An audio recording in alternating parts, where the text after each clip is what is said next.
I made $150 last night, chauffeuring people to and from a Shania Twain concert. So Oh, sick. that was my Man, plans. you can just say you went to the concert. You don't have to. I didn't You go to have- the concert.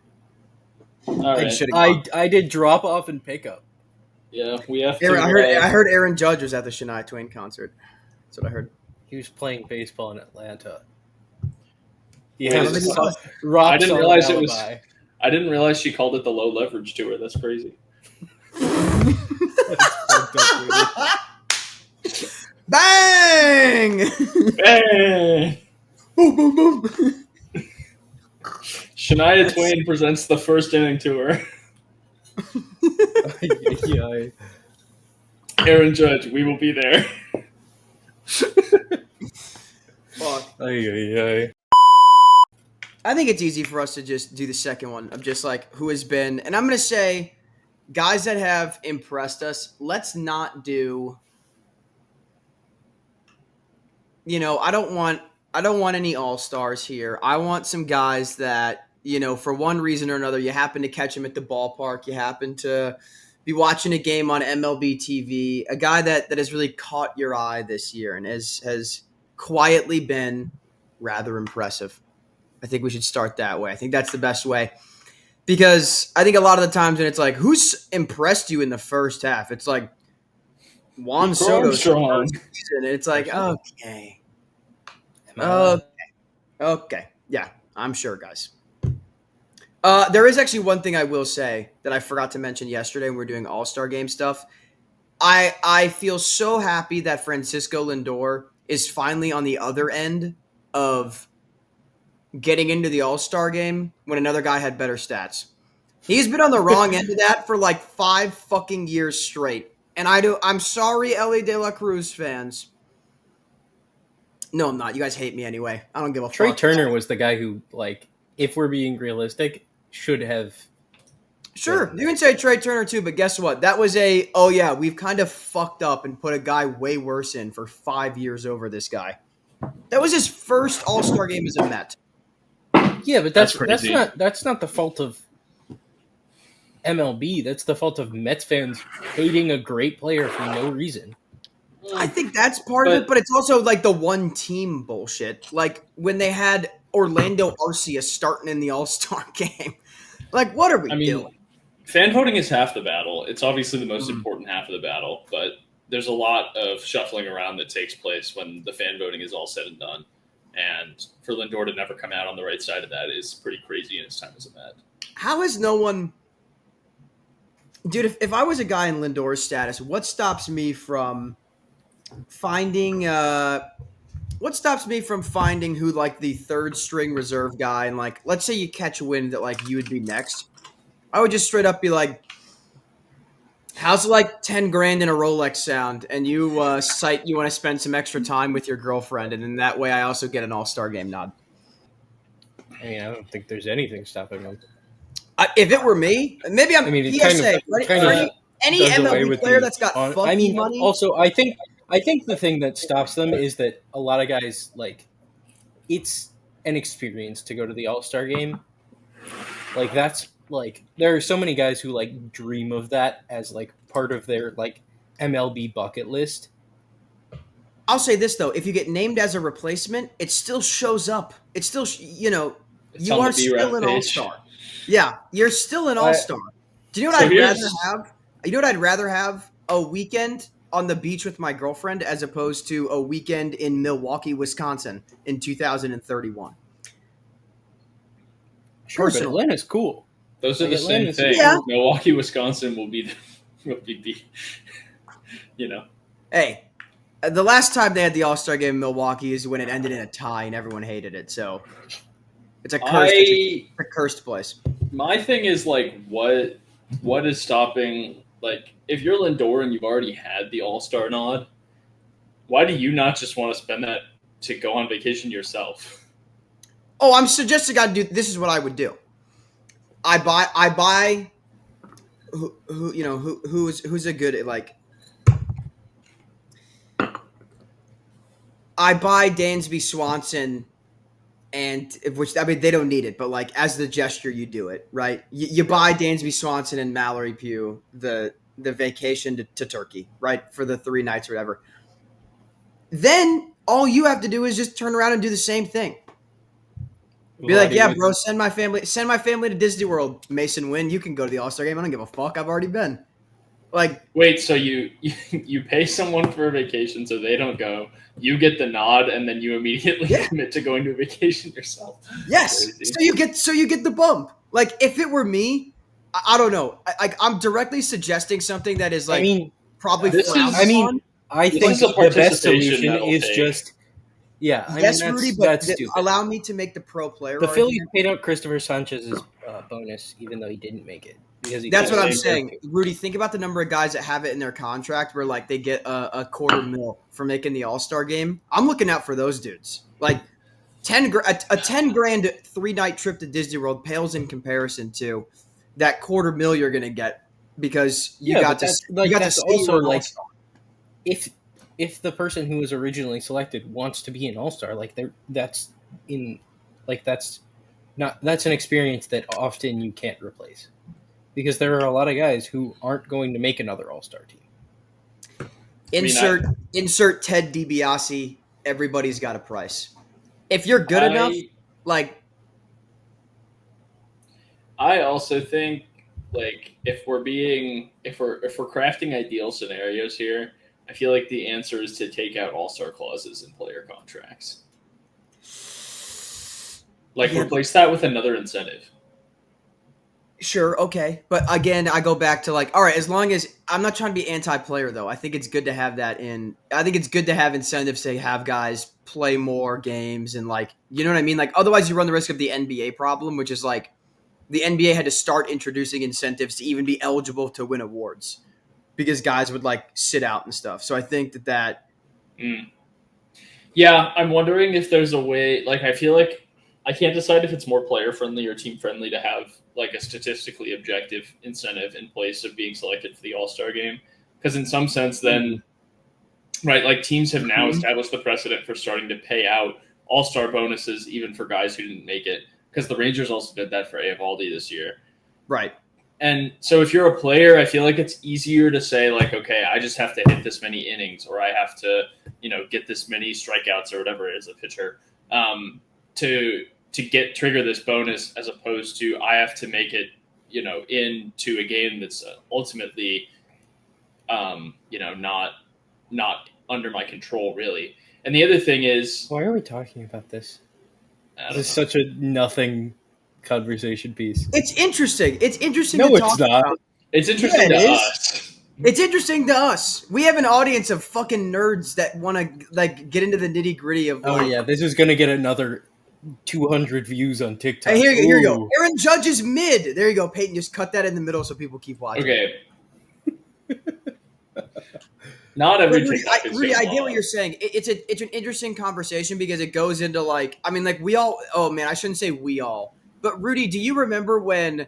Was it the Mets or the Brewers? I think it was like Ryan Braun and Jose Reyes were going for the batting title, and the Brewers played like a noon game, I want to say, and it dropped Braun below Jose Reyes. So the Mets scratched Jose Reyes like 30 minutes before first pitch because they probably straight up asked him, like, hey, man, you just for sure have the batting title now. And he was like, yep, I'm going to do that.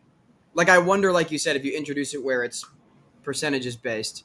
And Drew, the reason we are talking about this is these are things that might come up when there's a new CBA at the end of next year. What'd you say? Wanted to get that there. I hope Miles Straw, because he's just every time the Yankees play the Blue Jays, he robs all of my favorite players of hits, and I hate it so much, and I want him.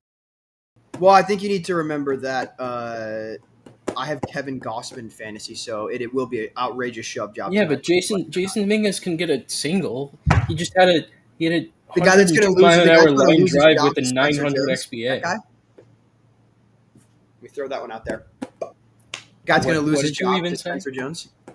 Oh, sure. Spencer. He might. He could. I like Spencer Jones a lot, but I think he is not as good of a player as Jason Dominguez. honest. I mean, if you want my honest opinion on what they're going to do, they're going to let Goldschmidt go take the retirement tour in Arizona next year and just move Bellinger to first.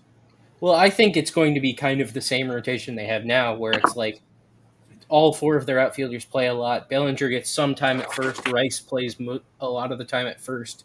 And, like, if Stanton gets hurt, they'll split time at DH. And, like, they'll just kind of have that extra floater of, like, they'll have Judge, Jason Dominguez, and then either Bellinger or Kyle Tucker, depending on whoever they go after in free agency. I think they're going to make a push. I don't know if they'll get him. But there's no way. Why would you sign Kyle Tucker? Because he's really fucking good. Yeah. Where's your franchise player play? Right field. Yep. There you go. Wow. It's almost like there is another corner outfield position. They're not. Oh, you're putting Judge in left? Sure. Or Tucker. Like, no. I don't care. Have that. Yeah. Here's how that conversation with Aaron Judge is going to go. I don't want to do that. No. I mean, I'm also joking? like, as the days go on, I'm less infatuated with Kyle Tucker to the Yankees just because of fit. Like, I'd be more than willing to extend Cody Bellinger because he's been really good. Yeah, you should, because there's no path in which Kyle Tucker would sign, because it's either you go to Aaron Judge and you say, hey, a guy that's not as good as you is going to take your spot. By the way, you're like our captain and franchise player, but we're gonna move you to left field, which is objectively a lesser position to play by all accounts. How do you feel about that? I don't feel good about that at all. And then, or you have option number 2, which is you fly Kyle Tucker out, you do the whole presentation, and then when he looks up at the big video board and it says, now batting number 30 in left field, Kyle Tucker, and he goes, ooh, not going to happen. I'm not doing that either. I don't think it's a non-starter. Yeah, I think the Yankees are more likely to spend on pitching this winter. With all of their injuries. You should just pay Cody Bellinger to play first base. That's the real answer, because he'll probably take a discount. No, Cody Bellinger will play the outfield if he's on the Yankees. You would just call up Spencer Jones. I'm solving your roster problems for you. They are going to do, like, if they sign Cody Bellinger, they're just going to do what they did this year, which is everybody plays a lot. And they rotate people through. I'm saying, in a world without Goldschmidt, it just makes that easier, and then you have Spencer Jones on the team. Yeah, and then you also have Ben Rice, so you rotate them through. He just DHs. Stanton's going to miss 100 games, so it doesn't matter. Exactly. Why are you disagreeing with me then? What have I said wrong? Who plays first base? I said we're not signing Cody Bellinger to be a primary first baseman. He's going to be a primary outfielder. Then who plays first base? Ben Rice. Oh, okay. I don't think they would. Then they're not going to sign Bellinger. I don't think. What do you mean? Bellinger has like 4 OAA in center field this year. I know, but Spencer Jones costs $900,000 and can play center field. Yes, and Spencer Jones might also have a 50% strikeout rate. I think that's again, you're doing the like 2K team build model where it's like, if I just have enough good players, it'll figure itself out. Like, no, those guys need to be told what they're playing. Like that matters to guys. Yeah, I mean, I think Bellinger has value as being. He's going to play all 3 outfield positions and first base, depending on who we want to give a half day off. Like, he'll play some right field when Judge needs to DH. He'll play first base when Rice is DHing. He'll play center field when Jason Dominguez or Spencer Jones is DHing. I feel like you're treating him like he's a utility. Like, Cody Bellinger's good. That's what he's doing this year, right now. Yeah, that's been his role for. He was sort of doing that on the Cubs too. I don't know. Also, he's not really doing utility if he's playing all 3 outfield spots and 5 games at first. That's not utility. What do you mean? That's 99% of your games are in the outfield and 1% is at first base. That's not really a utility player. I mean, it's utility in the fact that he's played all 3 outfield Carson, spots. I think you're kind of grasping at straws here. Like, he's not going to have a set position, but he fills into all of those, and rotationally it works. Maybe I'm getting in the weeds with what I define utility as, but like a guy that just like I don't view if a guy plays all 3 outfield spots, that's not a utility player to me. Utility implies he plays a lot of infield and outfield. Again, maybe that's just my own semantics of the definition of that, but to me, that's not a traditional utility. He's not a traditional utility guy, but like you use that's fair. I mean, he's literally as utility man as he possibly can be as a left-handed thrower.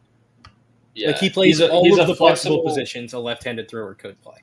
Yeah, there should be more. I don't. Yeah, bring back lefty catchers. They should do that. Maybe not him, but Maybe not him, but yeah. But yeah. I don't But, know. Like I yeah. said, maybe that's just the semantics of how I view the definition of That's what kind of a like guy. Kyle Tucker is the like I kind of feel the same way about Eugenio Suarez at the deadline for the Yankees. Doesn't feel like the best possible fit. Yeah, just go get Brian Hayes. You need a guy that plays defense and hits. I want Willie Castro is who I want. Sure. like Fucking- at 10%. I cannot hate this fucking meatball Alejandro Kirk any more than I do. I hate him so much. Such a good ball player, man. I hate him so much. He's so good, and I hate it so much. He should not be good at baseball. He's a meatball. Dude, being 5'8" actually statistically makes you better at baseball. That has been verified by Hasn't helped Mookie Betts this year. That's all I'll say. Yeah, I mean he had a we talked about this yesterday, Rudy. That man had an undisclosed illness. I'm kind of giving him a wash on this year. Yeah. Well, yeah, but he has a worse OPS than Anthony Volpe. I mean, the question is I not. thought Anthony Volpe was good. Anthony Volpe is a good defender and a The good question is overall not- baseball player. He is not a good It's hitter. time to welcome Cutter is King onto the broadcast. No, man. Can you question imagine is if I not- did that to you? Can you imagine if I just fucking pulled that? I would leave instantly. No, you got to hang out. No, I wouldn't. You got to acknowledge Cutter's some King greatness is there. Cutter's King is kind of fun. The question Yeah, to you me with got Mookie to Betts. acknowledge greatness where it is, man. Okay, we're not exactly. I feel like we're not talking ball in a way that goes on TikTok here. Yeah, sorry. Well, like, hey, you said you wanted to yap a little bit. We got to sift through the crap to get to the good True. stuff. True. We were Didn't talking you about say you something wanted that to be matters, done though. at- We Didn't did you talk say you about one wanted of to the be topics done? I wanted to talk about, which is like, what is Spencer? Like Spencer Jones is doing really well. It's like, do you trade him and all that? And I think the Yankees' game plan should be to. And Rudy, I understand. And Drew, you talked about like, I don't know. I don't think it's a bad idea to say that Bellinger will start a lot more at first next year if the plan is just like, don't bring back Goldschmidt, bring up Spencer Jones, invest in pitching in the offseason, and you roll in with an opening day lineup that is something like, oh God, I don't know who's going to play second base. Don't make me do that. But Jazz. you DH Rice on opening day or I whatever. mean, it's still Jazz. Jazz is playing second. He wouldn't play third Mm-mm. for sure. He's their second baseman now. All right. That's what they say. He should be their All second right, that's what they say. That's what they say. It'll be Bree Delio at third base for the Yankees. Yeah, exactly. That's the problem, is the fact that we do not have a third baseman at all. Is this like a league-wide thing? Like, it seems like everybody is somewhat of a contender to land Suarez because so many teams that are legit Yankees, contenders Cubs, don't and have third basemen. Mariners are the three that I've heard most. And I've also heard Tigers. Eugenio Suarez himself has also alluded publicly that he would very much like a reunion and how sentimental it would be to come back. So I think maybe he's getting a lay of the land. Maybe he knows the Yankees aren't like, maybe he knows the Yankees are kicking the tires and not serious, but like if I were him and I were hitching my wagon to a team to maybe give me a second contract and invest after, probably Detroit is where I'd want to go. If you're thinking contender, that is likely for the Yankees. For the Yankees, if they're going to make a splash trade, I want it to be Keller. How deep is the pool if Mitch Keller's the splash? I mean, like he's one of the Carson. You want an answer for how deep the pool is? Today, the report is that the Cubs are going to go after Charlie Morton. So, ooh, we are in the shallow end. yes. The market this year. We are sucks. waiting. And everyone's like, really Morton? everyone's like, no, his ERA is sub 4 in his last 15 starts. Rudy, I said this yesterday where I said, and a good friend of mine, he doesn't have TikTok, so he's not going to see this, Johnny. He won't see this, so I can call him Johnny out Fruit? for it. Correct. Tried to give me shit for shitting on the Cubs front office for getting on 670 the score and tampering expectations. Yeah. And I was like, I think that they're not doing this unintentionally. I did bait him to be a jerk. I'm not going to sit here and say that I didn't. But my genuine point was there's no reason for them to voluntarily go on a radio show and talk about, well, people are asking for a lot unless they were not going to shop at the highest level. Yeah. So while I am shocked the name is Charlie Morton, I am not surprised. I'll put it at that. Yeah, and big time.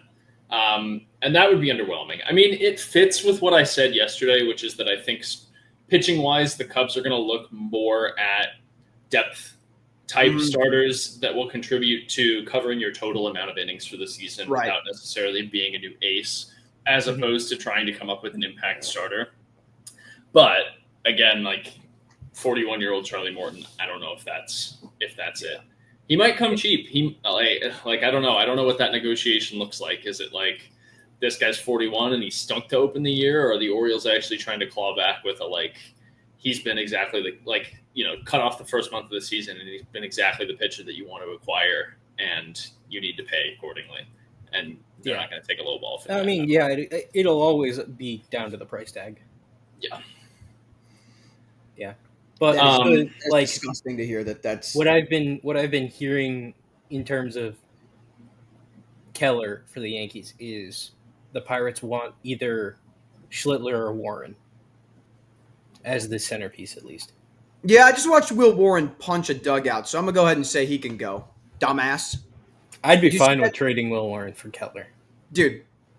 I like Will Warren a lot, but I think for any athlete, don't be punching shit. But especially a starting pitcher with your pitching hand. Yeah, that's idiotic. Dumbass. Such a dumbass for that, man. Yeah. I don't have anything more nuanced to say than that. That was stupid of him. He should not have done that. Ridiculous. Are the Phillies not in for a third baseman? What do you mean, bro? They have Alec Boehm. If you listen to any Phillies fan on Twitter, they'll tell you he's just a kid who's. I think the Phillies are going to be much more in on an outfielder than an infielder. Why? At this point, because Max Kepler sucks and Brandon Marsh sucks and Johan Rojas can't hit. I mean, I'm just not. Castellanos isn't that good. Brandon Marsh has definitely not had the season that he wanted to have. I don't think that. I just don't know where. It's center field, but Harrison Bader. You gonna go get Harrison Bader?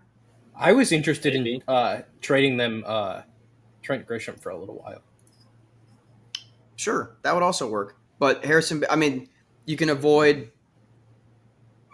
In theory, if you get Bader, you can platoon him with Marsh. Yeah.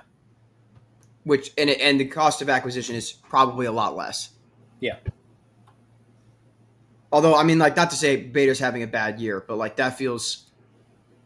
But that's also not Dave Dombrowski. Dude, they're gonna trade for Luis Robert, just exactly. You're gonna OPS feels like such and it won't matter.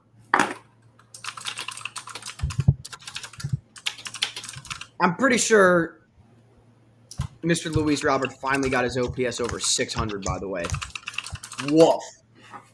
Oh wow! I didn't realize it was that much of a buy low situation on him. Michael Harris has done the same, I think. Rudy, it is so low that I'm legitimately should the Cardinals make a phone call for this dude? That is how low of a buy low it is. Wow. What if?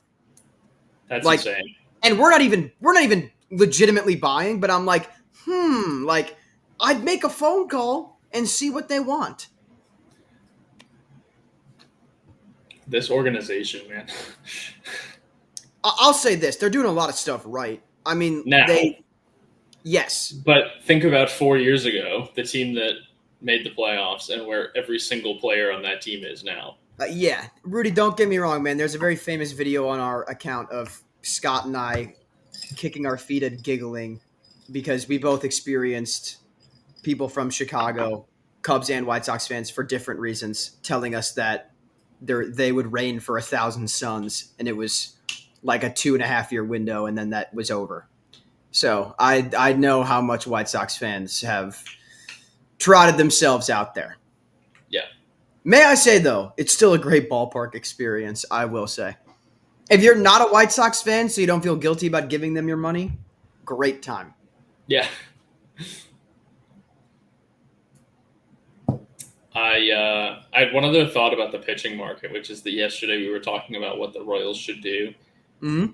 overall, and I think that thinking about it a little bit more today in the context of this discussion that we're having, the pitching market is so thin. I also think that that's a reason where if it's a seller's market for starting pitching and you're the Royals sitting on kind of a mixed bag, but you I have think Lugo and Bubic could go. no, not Bubic. Oh. I mean, that would be like one of the biggest trades of the deadline, no? How much does he not have that much team control left? Who? Bubic. I feel like He is does, 1.5 years. He's a free agent after 26. Wow. Yeah, because he came up young as like a reliever. Right. So Lugo's a rental. Bubic is 1.5 years. So I think they could trade both. Honestly.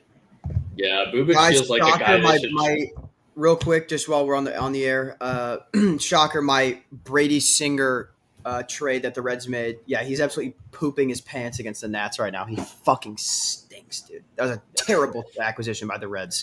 Game isn't even at Great American Launchpad, by the way. Bro, I know, but it's just like, how stupid are you guys acquiring a fly ball pitcher? You guys are idiots. Yeah, I don't know. To me, Bubic feels like the type of guy that the Royals should be trying to keep, though. I agree. He's like 27, right? He's 27. He's about to turn 28. Yeah, bro, you're hitting free agency at 30. I am willing to hold on to that, especially because like the moment you hand out a superstar contract, there is no rebuild years anymore. Like the Bobby Witt deal is out; it's been signed. Like from here on out, you are at worst like threading the needle every year at the deadline. There is no packing it in. So for better or for worse, like you got to hold on to that and try to ride that out. Yeah, I mean, I think this year is probably like the last year where the Royals can like actually sell and be okay. Like I think they could trade Lugo, Bubic, and Estevez, and maybe like another reliever, and be okay. And they'd be better for it going forward because, like, maybe you get a decent outfield prospect, maybe you get a catching prospect, maybe you get a second base, second base or pitching prospect who can turn into a piece for the future. But like, if you're not going to obviously, if they're going to try and keep Bubic long term, then it's different. But if you're not going to offer him an extension this offseason and you get a great offer, I think it's definitely worth a consideration to trade him. Because I'll be honest, I think catch probability is horseshit. Like it is I think it's absolutely horrible on balls near the wall, and the calculations are a little iffy. But I think it kind of has its place. I mean, it's not public info for a reason. Like it's not a finalized. For balls near the wall, is it considered not catchable if it's a home run in another park? No, it's actually the opposite, where a guy could rob a home run in the right field of Yankee Stadium, and it'll have like a 99% catch probability because it was a routine flyout in another park. Mickey Mouse Park, of course. That's a catch that should be made. So like, and it like can't account for wall height. So like, if a guy climbs a wall, it doesn't calculate that. So it's like that on balls near the wall catch. It was like, oh, it's an 80% probability, and I was like, how about you suck my nuts, dude? I mean, like it basically calculates it in like, if there was literally no wall and you were playing on a flat field, what is the probability that you would get to the spot and make the catch? If the other thing that it also does is it calculates it by increments of 5%. So I hate it. It's not precise enough for me. Then I'm sorry. Like I mean, it's 5% and then 99 because it can't go to. It says like nothing is 100%. You can't say 100. Nothing is guaranteed. That's why. Because then we freak out that like extra or that additional bit extra when PCA makes a 0% catch probability instead of a 2% catch probability catch, which it actually probably was. Yeah, exactly. Yeah. But I think it's a somewhat useful tool that has gotten too much hate because of the people using it, like fucking Warmonger posting it in like horrible context and just like making the stat look worse than it is because he has access to the baseball savant research tool, which is like the only like journalists and stuff have access to. Ah. I mean, it's like catch probability is publicly stated as not being a finalized statistic, and they're still in the process of like trying to make the calculations more accurate. My only take on catch probability is I think aggregator accounts use it as a way to shield themselves from not getting called out for posting a highlight. They can be like, well, look, catch probability says it was hard, so like you can't say that it wasn't a good catch. And it's like, well, Yeah.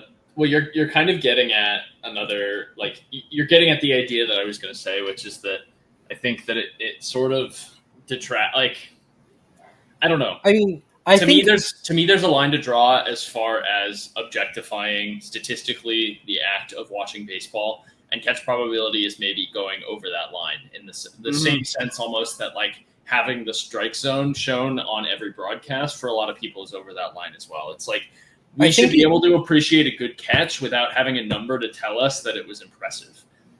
I think it also differentiates between watching in person and watching on TV. Because watching in person, you can see how fast a guy reacts off the bat and say, wow, he got a horrible jump on that ball, started moving 2 seconds after it was hit, and then had to make a diving catch to recover.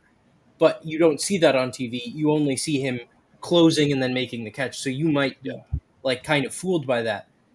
But if a guy gets a great jump and then makes a catch on the run without diving, you might not realize how good of a play it was because he made an incredible read off the bat. So like it's kind of on like a broadcast of like it's hard because you don't see the process right as the ball is hit. Yeah, I think to me what it boils down to is like we don't have to marvel at a catch just because it's low catch probability. Like that doesn't make something a highlight. A highlight comes from something being done in like an impressive or spectacular way. So when an outfielder gets a really great, I think it's the opposite. Really? I think a low catch probability play is automatically great. I think a high catch probability play is not automatically a bad play. Right. But I don't know. Like, I think it undercuts the idea that we enjoy watching sports in part for the spectacle. If, you know, every time there's a spectacular catch, you're like, oh, well, it's an 80% catch probability, so it shouldn't have been that hard. He should have just gotten a better jump. And similarly, like, you know, when you have, just because we've been using him as an example, when you have PCA who gets a phenomenal jump on the ball and runs really fast and so is able to make catches that are low probability for other outfielders, that's not automatically a highlight just because he makes a low probability catch, but he's like on the run and catches it without going to like you shameless glazed when you should have done the opposite, which is it's way cooler to watch a fat slow outfielder make a diving catch. That is infinitely more impressive than watching an uber at like it's the phenomenon of watching a pitcher hit a home run. That is what we are describing as to why we don't like catch probability. I don't give a shit that pitchers are not as good of hitters. When I watch fat ass hit a fat ass DH homer, or I can watch a pitcher hit a home run, I'm gonna choose the pitcher because it's a cooler spectacle. That is what we are getting at with catch probability. I don't don't ruin the fun for me because I watched a big man be athletic. That's sick. You lose the luster. And also speaking to your point, Rudy, don't take away from an uber athletic guy making a crazy catch by normal standards, like by quote unquote normal standards. Right, but it's like it's what I'm saying is it doesn't need to be like a highlight that shows up on your feed when an uber athletic guy makes that catch, but he doesn't leave his feet. Like, yeah, it's an impressive catch, but that's like, okay, that goes into his metrics, and at the end of the year, we know he's a fantastic defender. But that doesn't make it a highlight just because it was an under 10% catch probability. Like, that's not what it means to have a highlight from a sporting event, I think. If a genie came down to Earth and granted me 3 wishes, one of them might be to give Vlad Jr. a league average bat plane, because I swear to God he would hit if I did that. I mean, it's absurd. It's absurd. Like the Vladdy special is just an 118-mile-an-hour ball hit on like 4 hops directly to the third baseman. But when Eric Hosmer does it, we're calling human resources. I'm sick. That's because Eric Hosmer is a horrible my human second being. wish to delete Ben Verlander's Twitter. I'm using my third wish. Oh, I'm fully in favor of that. His ability to like make it sound like Shamelessly Aaron insert himself. Judge's, like his ability to make Aaron Judge's feats sound less impressive is so insane. Yeah, and also the Ohtani stuff is out of hand. Well, yeah, that's the thing. Is like 2 years ago, he was trying to justify Ohtani winning MVP over Judge because he was having a historic offensive season, and Judge was playing center field. And now this year, he's trying to say Raleigh should win MVP because he's playing a harder position while being less good offensively. Drew, you weren't alive for this ad campaign. We're gonna play a little game, okay? There's an ad campaign in the '90s, okay? Mhm. This was the phrase, and I quote: "Chicks dig the blank blank." Long Do you ball. know what the last two words are? Is it long ball? And that's why Cal Raleigh's MVP. Get your bread up, hit more homers. Aye. The real answer is it's voter fatigue, and he's doing something good enough that, from a value standpoint, like the Mariners are not a realistic playoff threat whatsoever without Cal Raleigh. Yeah, I mean, don't I know get that, but also Aaron It's Judge is most hitting valuable 351. It is also most valuable player, not player of the year award. Sure, but Aaron Judge is hitting 351 with an 1180 OPS. But I'd say that's pretty valuable. following your logic, Carson, I think that means Bobby Witt Jr. should have won it last year. Sure. I'm not going to sit here and tell you that it was pretty close. Like, I'm not going to sit here and tell you like you're out of pocket for that comment. Like, sure. Yeah. Like, I think that that's a very fair discussion. I just think that too often, like, this is a problem the NBA has that they actually do well. Like Shea winning MVP was objectively correct. Was he the single best player on the basketball court this year? No, he was not. But he was the most valuable player. He was the most and you know, this comes from a Pacers fan that had to watch him win the NBA Finals over my team. But like that, I think that people need to be better about that. And the real answer is, if people want a Player of the Year award, we have that. It's called the Hank Aaron Award. It should be given more respect and a bigger platform. And then I just think that that's the best way to approach it. Personally, I love you, Giancarlo Stanton. Oh, I think that is the best way to handle it. Yes, just hit a fucking dinger. He just hit a rainbow home run. I watched him hit it. Maybe Kevin Gausman shouldn't throw an 82-mile-an-hour splitter right down the dick. Bro, why are we calling Cal Raleigh Big Dumper when Stanton's been around for so much longer? I think because Stanton, that's not genetics. That's from the gym. You know what I'm saying? Raleigh's all natural. Stanton literally went to Miami. You know what I'm saying? And he's from California. Yeah, exactly. He's from LA and went to Miami. Hey, I want to talk about something real quick with the we're talking about games that are on. I want to talk about a guy who I think is going to have a big second half. Who's that? It's going to come from an unlikely source. But I'm here to pump a little Xander Bogaerts propaganda on your timeline. I'm going to take you guys through He's a been little good recently. I'm going to take you guys through a little bit of what his season has looked like, okay? We're going to go on baseball. We're going to go for baseball reference for this, and we are going to go by game log, all right? There was a legitimate point in the season where he was rocking. It got on June 9th. What do you think his triple slash was, Rudy? June 9th, Xander Bogaerts. In that game, he was 0 for 4 with a walk, a run scored, and a stolen base. I mean, I assume we're talking OPS in the 700s at this point. His triple slash was 232, 319, 318. That is a 637 OPS. That is a 637 OPS. Going into play today, he has raised his slash all the way to 267, 344, 378. 710 ish. 722 going into today, Yeah. and it's 727 presently because he's also got himself an RBI and a run scored again today. I don't know what it is with his shoulder or what necessarily all with. I reverse Two things jinxed that him when I notably said that he increase sucks. OPS. What'd you say, Rudy? That's I said two things that notably increase OPS or RBIs and runs scored. Yeah, I know. the reason he started being good is because I talked shit about it. That's what turned his season around. The reverse jinxes do happen, but he's one of those guys that I think when we talk about like, oh, who's going to be like an X factor for how a team can make the playoffs or not, I think it's if Xander Bogaerts can be obviously he's not Red Sox Xander Bogaerts, but even year one Padres Xander Bogaerts was like a 790 OPS kind of guy. I think if Xander Bogaerts the rest of the way can even be like a 750 OPS guy that steals bases and kind of does what he needs to do, like I think that's a guy that can definitely be an X factor for a Padres team that is like, I think ostensibly like trying to sneak into wild card 3 is like where they're at. Yeah. How about the Brewers? Did you guys talk No. extensively about him? No. This This is the one thing that you're allowed to talk about with the Brewers. It is really nice to see the fact that Brandon Woodruff got a very serious, very scary, very risky surgery, and was able to come back and be a successful major league pitcher. That's awesome, and we're very happy for him, and I wish him well. Also, What did you have for Caleb us? Durbin. Short Kings rise up. Caleb Durbin. Particularly for his next team, because Lord knows those cheap fucks won't pay him. So I'm really excited to see where he goes next, so I can really support Brandon Woodruff like he deserves. I tip my cap.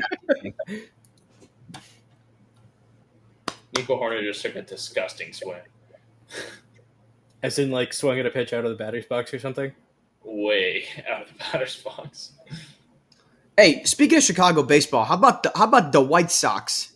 They're up 3-0 in Tampa right now. And they're undefeated out of the break. Bro, they looked good against Pittsburgh. Like, they looked legitimately good at baseball. Yeah, how bad are the Pirates that you're getting literally, like, straight up, like, Shellacked. belt to ass from the White Sox in 3 straight games? Straight up belt to ass. Dude, Meanwhile- I had Rudy look at the box scores yesterday. Nuts. Meanwhile, Skeens is actually getting run support tonight against an actually good team. Well, it's 3, but yeah. I mean, that's more than he's gotten all season, Carson. Like, that might be a season high. Tripling, That might be tripling his season career average. high. That might be a career high for Paul Skeens in terms of run support. Jack Flaherty looking like his old Cardinal self. 3 innings, 6 hits, 3 walks, 6 strikeouts. Attaboy. I do like him. He has his moments. He has his moments. He's definitely overhated by every fan base he's ever been a part of, though, which is crazy. Because at first I thought it was just Cardinals fans, and then when he went to the Tigers at first, he also got shit on. And then when he went to the Dodgers, he also got shit on, and I was like, God, give it. Relax. I like Jack Flaherty. Mostly The for his Orioles, political the opinions, Orioles but- probably appreciate him a decent amount. That 7 ERA he rocked for them. Yeah. Beggars can't be choosers. I'd say for the pitching Dodgers up should there. probably be supportive of him, considering he absolutely dealt in Game 1 of the World Series and helped them win the World Series. What are you, bro? This is such a small nitpick thing. Maybe this is my like little league baseball live. coach instruction coming out of me. If you boot the throw when a guy's trying to steal second, you sell it, brother. Fuck you, fat ass Kirk. You gotta sell it. You gotta sell with the glove. You can't be Oh, yeah. fucking. You can't acknowledge that you booted it. You know, here's a play we didn't talk about yet. Did you guys see the? I don't remember who the Tigers were playing, but the Baez like out of the base path situation. Yes, that was ridiculous. Such an interesting play because apparently, like this is You have people. to like pantomime it. And you didn't pantomime it enough, right? No, that's not the problem. The problem comes from the fact that we don't if there's one rule that we understand less than the balk rule, it might be the like base path rule, or because the like base path, there's a It distinction doesn't between the exist base path. until- There's a distinction between the base path and the path that the runner is baseline. taking. Yes, Yeah. the baseline and the base path. Those are different. 'Cause you So get- the 'cause you base get- path. There are there's three baselines you can take, and Yes. it's once you choose one. And the base path is not established until the tag attempt is made. So Baez tries to tag him. He's 6 feet off the baseline, but that's the path he's taken, which is not established until Baez makes the tag attempt. So while Baez makes the tag attempt, which is not actually like I'm going to tag you, it's I'm going to look like I'm trying to tag you to get you caught out of the base path, the runner doesn't move. Therefore, his base path is established and he doesn't deviate from it. So he's safe. And then Baez boots the throw, which people were saying was because he was surprised to see the umpire indicating that the runner was safe. But crazy play. Kevin Gausman is trying his ass off versus Aaron Judge right now, by the way. He's been averaging 92 all day, 96, 96.1, 96.9. Carson, you want to talk about a Jacob deGrom type guy who chooses not to dial it in? Mm-hmm. Well, Gausman has. Well, I think Gausman does, because if Gausman were to just let it rip, it'd be like, you're gonna get the sickest 4 innings of your life from me every time. And it's like, unfortunately, that's not what you need to do to be a starting pitcher. Yeah. That's not how I you think get paid. Gausman is the definition of I think he could unironically go out and give you 4 innings, 1 earned and 10 Ks if he just got to just rip it every single time. Instead, he has to choose to dance with it to get to 6 or 7. Yeah. But yeah, it is awesome to watch Jacob deGrom pitch this year. You can just tell he's just a god amongst men, and he so badly wants to throw 103 miles an hour. I seriously think the last start of his career, we're gonna see one of the most insane send-offs ever, because I really think that he's gonna be fuck it. I'm just gonna go full bat. I mean, he's gonna go 4 innings of the most insane stuff you've ever seen, and then he's gonna tear his UCL. Yeah, that's what I think is gonna happen to him. I don't know about the injury part, but I think he'll go 4 innings and be like, "You're welcome."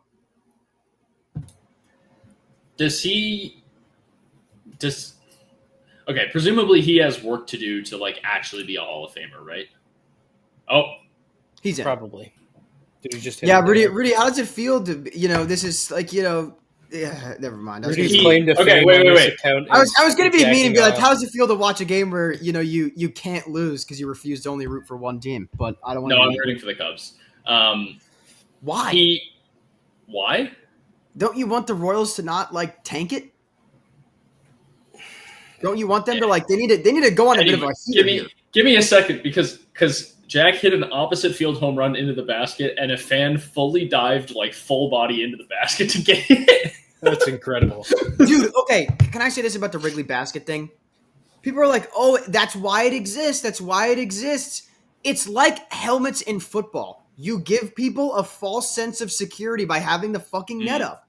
You give them the idea that they can lean way further over than they normally would be able to, because guess what? I'll just fall in the net and it'll be okay. That's my take about the basket. Because,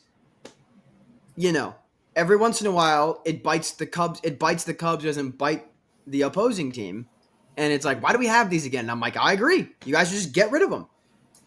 To answer your question, Carson, I care far more about the Cubs having a bye and winning the division than I do about the Royals making the playoffs at all. Because I'm not – I don't I'd like the Royals to commit one way or another, but I don't see this offense as actually having what it takes to do anything in the playoffs. Caglione's 40 WRC plus isn't doing it for you? Among others. Yeah. That was brutal. I didn't realize going into today it was literally 27. Yeah. Also, trading for Adam Frazier. Oof. Yeah. If that's the move you're making.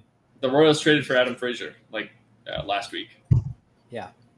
And they already have 5 Ben guys on the Cherington's roster. league. The Pirates have done it again. If anything, I'm just impressed he got something for it. That's insane. And Royals fans were actually happy with it too. The Royals have 5 guys that are just Adam Frazier on the roster. Drew Waters and fucking Bro, you could tell me that I hit 7th for the Royals and play left field, and I'd be like, yeah, I believe you. That is how and Kyle inauspicious. Isbell. That is how inauspicious the middle to Well, bottom third of their lineup is. Isbell's actually a good defender. The rest of them are like not that defensible. Yeah. And Jake Rave and Nick Lofton. Yeah. Dude, respect a Raven, bro. I don't even know if that's his nickname. It should be. Should be.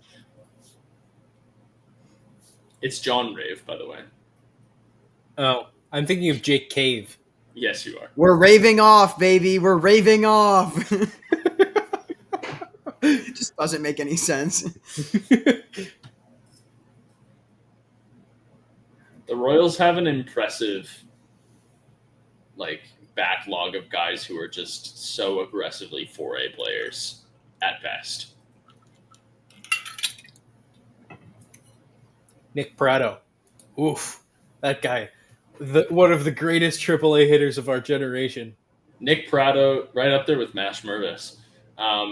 Nick Prado, Drew Waters, MJ Melendez, Joey Weimer, Kevin Biggio. Oh, Vladdy, 114 mile an hour, -1 degree launch angle. But it was a single. What did I just tell you? Some of us are actually watching the game, not looking at the damn screen. By the way, it's a base hit too, so suck me. Yeah, I know, but it was a negative launch angle, absolute rocket. Like that's his signature. It's funny. Hey, you know what? Good. They play on turf. I would do the same thing, bro. Get the friendly hop. I would just if I had the ability to hit the ball that hard, I would be trying to put it in the fucking seats. He'll kill someone someday. Stop killing worms, Vladdy. No, I think he's gonna legit concuss somebody someday. I've worried about that with Stanton for years. I think it's Stanton's thing is his swing allows for too much. It literally is almost like a golf swing. I think it just allows for there's a little too much vert. You know who else has been having a great bounce back year that I think's a big reason why their team is where they needs to be? Bo Bichette, man. Bo Bichette being exactly what he needed to be for them this year was massive. And in a walk year for him too. Rudy, you and I talked about this. I think he's he is yeah, I know Kyle Tucker is going to be a free agent and everything, but I think Bichette is maybe my most as he ropes a double down the line, by the way. Of course he hits that, man. A gorgeous, gorgeous piece of hitting. Change up below the zone. That's a really good piece of hitting, but it's really fucking annoying because it was a good pitch from Rodon. Dude, Vlad hates the Yankees so much. Look how fucking you're not watching. He runs so hard against us for no reason. Gassed. Dude, Rudy, he just head first airborne slid in a 5th inning game in July, and double high five Springer, and then double pointed to the crowd and be like, "You fucking like that?" He was hitting it like that to him. He fucking hates this organization, and I love him for it dearly. Carson Kelly home run, by the way. The D-backs gave up on him too early. He was the main return for Goldschmidt. Yeah, they did. They did. You know what's crazy? In hindsight, if I told you in 2025, Paul Goldschmidt got traded for Luke Weaver and Carson Kelly, you'd be like, wow, that's kind of a fun trade that benefits both teams equally. Yeah. You'd be like, wow, that's kind of a fun team mix kind of trade. Who did that? Yeah. Man, how's Booney going to react on the John Boy podcast? I say as I'm a fucking loser. I need them to stop doing this shit, man.